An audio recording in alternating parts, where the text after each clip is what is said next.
Thank you, Waitbot. Hi. Hi, Jana. I hope it's Jana, not Jana, but if it's Jana, or if I have your name wrong, please let me know. Want to welcome you guys to the Rox and Ness show. It is just the Rox show today, which feels a little bit odd, but Ness is on vacation. So it's just me you're stuck with today, but I'm excited to talk and chat with you and also let you know we've got some exciting things coming up as we are in the end of July, which is a little bit wild. Since it's just me, if you want to come up and chat with me, please don't hesitate to say hey and come on up. I would love to do that. I thought today I wanted to kick off by talking about a trend that I'm a little bit, I don't know how to feel about it. I'll tell you. Have you guys heard of the Hoochie Daddy shorts? Hoochie Daddy shorts. Um, they are shorts for the male persuasion. And apparently, like men's shorts are getting shorter and shorter and shorter to the point where they're like, what, 5 inch, 3 inch? But there's a whole like scale of shorts. The thing is that guys are wearing shorter shorts now. That's their jam. Okay. I guess that's okay. And fine. 5 inches is considered the official Hoochie Daddy. 7 inches is called Hoochie Daddy Conservative. And they have like 11 inches are just called shorts. But what I'm understanding now is the younger ilk are wearing like 5 and 3, which is, I think 3 is pretty much you might as well wear a swimsuit or it's shorter than. Here's my one thing about this trend. Fashion trends come and go. It sounds very 80s to me, and that seems a-okay. You've seen a lot of pastels and all the things coming out. But my one thing about this new trend is I hope, like I can sincerely hope that it means that guys will now take leg day seriously in the gym because there are a lot of chicken legs walking around. I said it, chicken legs. And it's like, if you're going to be showing more, like work them out. Don't skip leg day and just do the arm day thing. So that's my little public service announcement about that because it's a thing. So this week in the world of reality TV, I feel like like last summer, I felt like there were a lot of shows out in the summer. I'm not feeling that way this time, and I do love me some reality TV. But I am jamming on Mondays are like my only day. If there's a reality show that you guys know that I should watch, let me know because I've got The Bachelorette and I've got the show after The Bachelorette. It's done by the two Jonas brothers, the oldest and the youngest, which are Nick, maybe, and Frankie is the young one, who I didn't even know existed. But the whole premise is that there are a bunch of celebrities relatives who are in a house, and they're all in the house, and none of them know whom is whom. And you have to basically, it's like a survival, almost like a Big Brother meets Survivor meets whatever it may be, but celebrity version adjacent.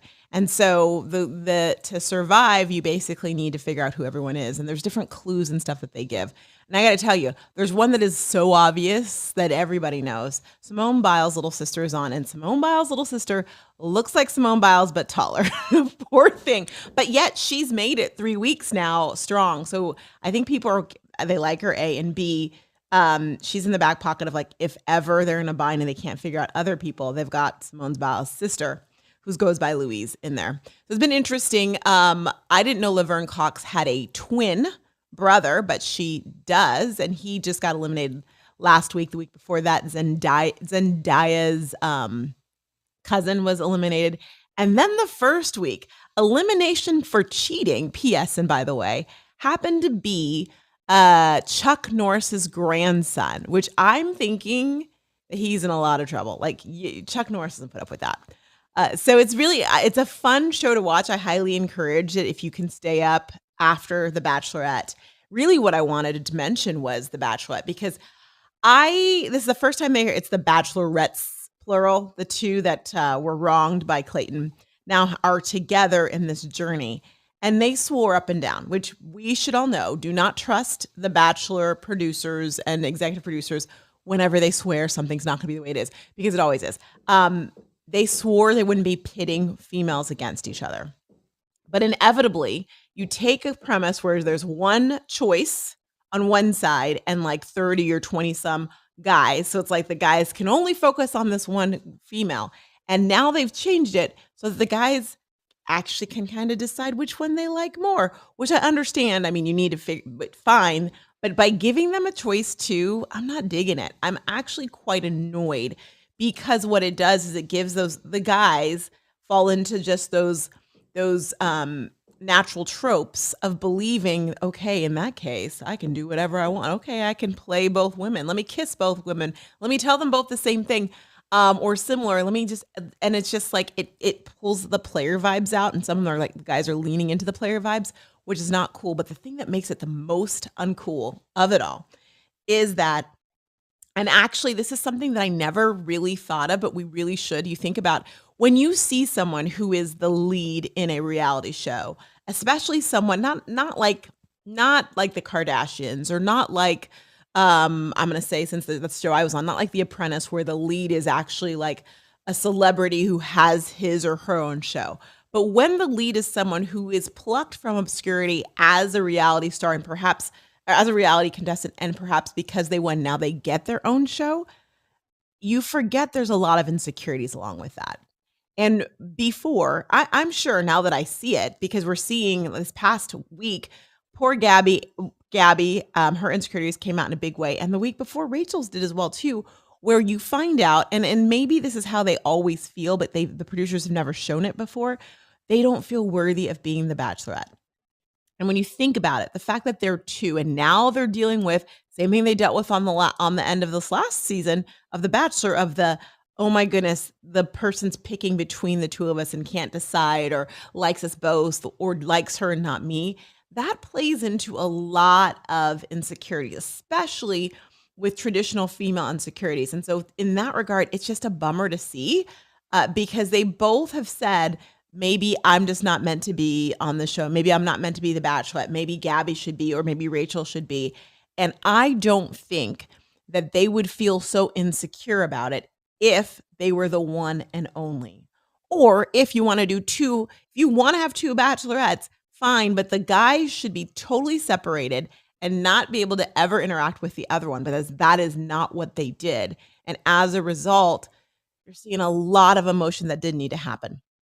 And while it's this is an experiment, of course, it's entertainment. And while it's interesting, I'm irked with the powers that be on The Bachelor/Bachelorette, because they always mess with the women. Have you ever noticed that?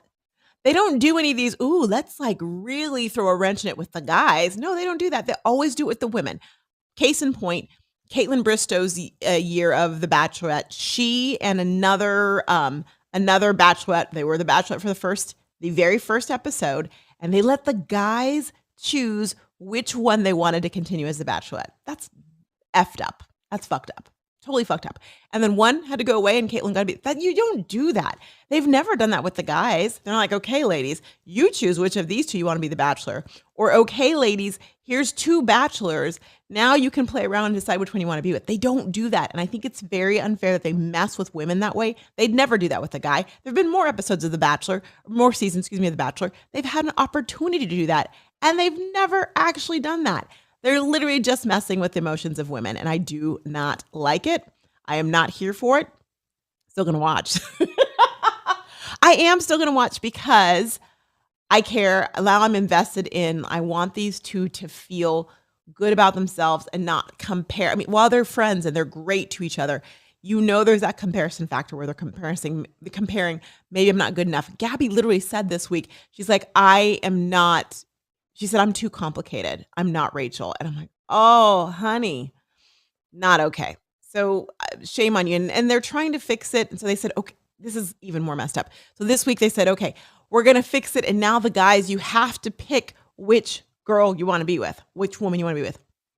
They should have done that behind the scenes and just like had the list or something and let the women see that and then decide who they want to give roses to. But no, they had like a match, a duel where the guys are there giving the rose and they have each girl. So you have Gabby like, so-and-so, will you take this rose? Yes. Will you accept this rose? And they have Rachel, will you accept this rose?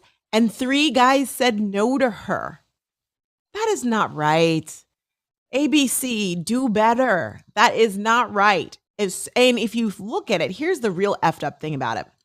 If you look at the end, because you think to yourself, because then when they say no, Jesse comes out and he's like, well, Rachel, I'm gonna have to take your rose away. Wait, you have to take her rose away because someone said no? So she gets fewer guys. And then they're like, guys, go back in the line, hoping that maybe Gabby will say yes to them. And thank you, Gabby, for not saying yes to any of those.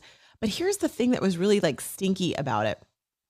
If you look at the end, the numbers, you would think that Rachel would have had 3 fewer people just by numbers, right? Or no, she didn't.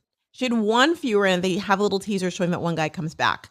So the producers knew that these guys did not want Rachel. They did not tell Rachel that. They didn't tell Gabby that.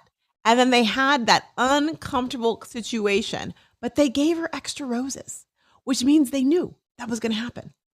And that is not cool. That puts, even if she was in on it, which I don't believe she was, that's got to make her feel crappy. Way to make her feel crappy in the moment. Way to make her feel crappy when America watches it. Way to go. So that is my little rant about that. Let me see if there's any comments or if anyone, I know I went on a rant, but seriously, I'm not okay with it. I mean, actually putting the thumbs down there. I did on my own mess. Let me go ahead and check. I don't think there's any, let me see. Oh, no. Okay. Awesome. Just want to make sure I don't want to miss out on any any comments that you guys have if you're watching inside the studio. Of course, if you're watching on YouTube, thank you for watching. We'll go back and check out the comments there later. So just food for thought. I had to put that out there. Trends going on, and of course, what's going on in The Bachelorette. I don't know of any other reality show that's going on. I think Love Island might be. I've never seen it. Might have to check into it. But other than that, y'all, I just want to wish you, as I wrap up today, and also, I hope July's been good for you. July seems like it's been long. And I'm just going to go ahead and tell you that I'm pretty convinced that August is going to fly by. So just get ready, buckle up, buttercups, because I hope it's a fantastic month for you. We are going to be, I believe, switching the time of the show. Just so you know, Ness will be back tomorrow or next week.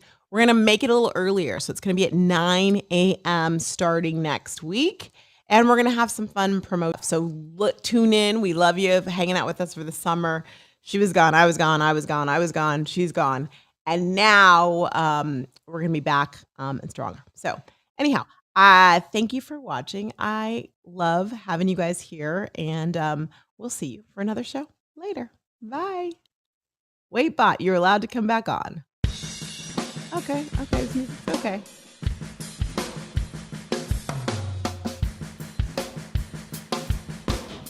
Come on, Waitbot. Give it to me.